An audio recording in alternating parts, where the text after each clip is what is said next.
Mamlakatimizda bugungi kunda quyosh va gidroenergetika sohasida yangi rivojlanish davri boshlandi. Ayniqsa hududlarda bu borada amalga oshirilayotgan ishlar eng ustuvor vazifalardan biri bo'lib turibdi. 2024-yilda davlatimiz rahbari Namanganda bo'lib, namanganliklar uchun katta ahamiyatga ega bo'lgan yirik gidroenergiya loyihasi qurilishiga start bergan edilar. Bir vaqtning o'zida 6 ta GESlar kaskadi qurilishi boshlangani viloyat ahli uchun misli ko'rilmagan yangilik bo'ldi. Ayni kunlarda GESlar kaskadida qurilish bunyodkorlik ishlari avj palada. Yashil energiya. Bu keyingi 5 yilda prezident strategiyasi bilan hayotimizga shiddat bilan kirib kelayotgan yangi resursga aylandi. Vaholanki O'zbekiston bor yo'g'i 9 yil avval ham energetik muammolar qarshisida biror yechimga ega emasdi. Ahamiyatlisi, inno yashil loyihalar mamlakat bo'ylab barobar quloch yoydi. Bu esa hududlar taraqqiyoti uchun eng global islohot bo'ldi. Yana bir tarixiy yangilik. Yangi O'zbekiston bugun gidroenergetika borasida ham yirik loyihalar muallifiga aylandi. Namangan Norin daryosi ustida barpo etilayotgan 6 bosqichli GESlar kaskadi buning amaliy ifodasi. Made in Uzbekistan. Bu qandaydir kiyim yoki mahsulot haqida emas. Bu Norin daryosi ustida 28 kilometr masofada barpo etilayotgan yashil loyihaning yorlig'i. Aytishimiz mumkinki, bu O'zbekiston haqidagi galdagi jiddiy xitob. Gap shundaki, 2025-yilda O'zbekistonda ilk milliy GES foydalanishga topshirildi. Tasavvur qilishingiz uchun Uychi tumanida barpo etilayotgan ushbu GESlar kaskadining umumiy quvvati yiliga 1 milliard 125 million kilovatt-soat elektr energiyasini ishlab chiqaradi. Bu esa Uychi tumani kabi yana 4-5 ta tumanni yashil energiya bilan to'liq ta'minlash imkonini beradi. Bizning Uychi tumanimizda ayniqsa 2025-yilda mana shunday qurilishlarning amalga oshirilishi xalqni eng asosiy talablaridan biri. Elektr energiyasiga bo'lgan talabni qondirish uchun qilinayotgan bu katta xarajatlar, katta qurilishlar hammamizni hayajonga solyapti, hammamizni quvontiryapti. Ayniqsa mana hozir birinchi GESni ishga tushirib, uni to'k berayotgani, yana bu qurilishni davom etayotgani, o'tgan yillarda elektrda bo'layotgan uzilishlar deyarli yo'q holatga keldi. Elektr bilan ta'minlanishi bu har bitta oiladagi sharoitning yaxshilanishining bitta belgisi hisoblanadi.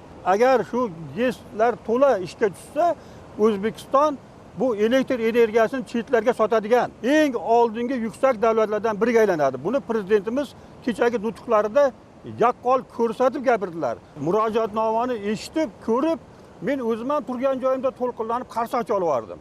O'zbekistonni dunyodagi eng oldi davlatlarga olib chiqish imkoniyati borligini yana bir bor ko'rib, biz hammamiz xursand bo'ldik. Men ham kechagi murojaatda bevosita o'sha katta yig'ilish zalida eshitdim. Haqiqatda ham yurtboshimiz xalqni deb, vatanni deb kechasi kunduzi tashqi ichki siyosatda jonbozlik ko'rsatish ish olib boryaptilar. Qip-qizil cho'ldan mana bugunga kelib qarasangiz obod, elga, yurtiga, xalqiga manfaat tegadigan bir chiroyli bir go'shani ko'rib turibmiz. Qayerda elektr energiyasi bo'lsa, u yerda ishlab chiqarish, xalqni farovonligi rivojlantirishni ko'rish mumkin. Bizning tumanda mana shu Norin GES kaskadlarining qurilishi yurtboshimiz aytib o'tganlaridek tumanimizning infratuzilmasini tubdan o'zgartiradi. GESlar kaskadi daryoning 28 kilometr masofasida 6 bosqichda qad rostlaydi. Har bir GESning quvvati 38 megawatt-soat bo'lib, jami 228 megawatt-soatni tashkil etadi.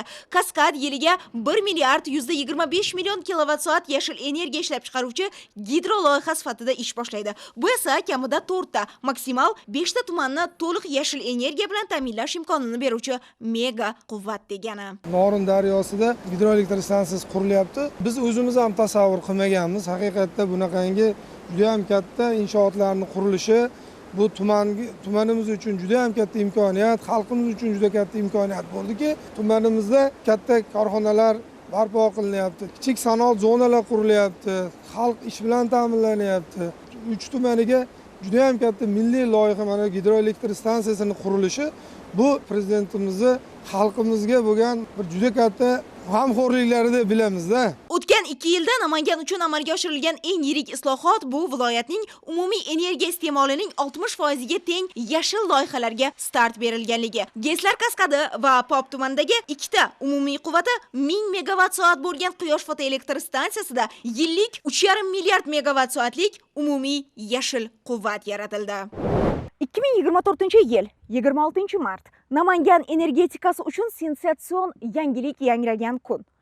Pop tumanining 2200 gektardan ortiq yer maydonida ko'rib turganingizdek, har birining quvvati 500 megawatt soatdan bo'lgan ikkita yirik quyosh fotoelektr stansiyasiga start berildi. Ushbu loyiha nafaqat Namangan, balki Farg'ona vodiysining energetika tizimi uchun ham ulkan bunyodkorlik sifatida baholanyapti.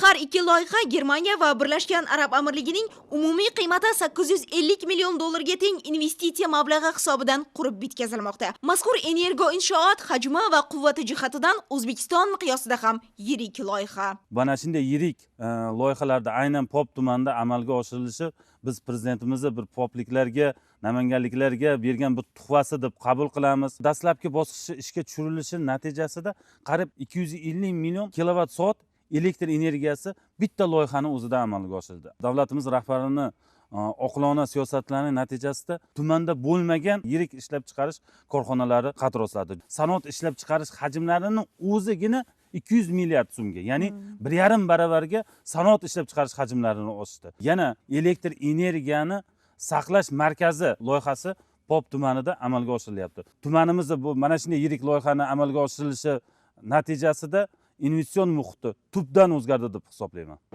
Oynai jahon orqali ko'rardik shunaqangi bir inshootlar qurilishini. Qisqa vaqt ichida prezidentimizni sayl harakatlari bilan shu darajaga kelganligi bizni hayratlantiradi albatta. Mana bu inshootlarning qurilishi bir mo'jizadir. Kelajakda o'ylab qilinayotgan ish, amalga oshirilayotgan bunyodkorlik ishlari, rivojlangan davlatlar bilan amalga oshirib borilayotgan siyosiy, iqtisodiy ishlar juda bir quvonchli. Namanganda barpo etilayotgan mazkur yashil inshootlarning birinchi bosqichi allaqachon o'z ishini boshladi. Hozirda esa qurilish ishlari jadal. Ushbu loyihalar orqali viloyatning barqaror iqtisodiy ijtimoiy kelajagini yorqin tasavvur etish mumkin.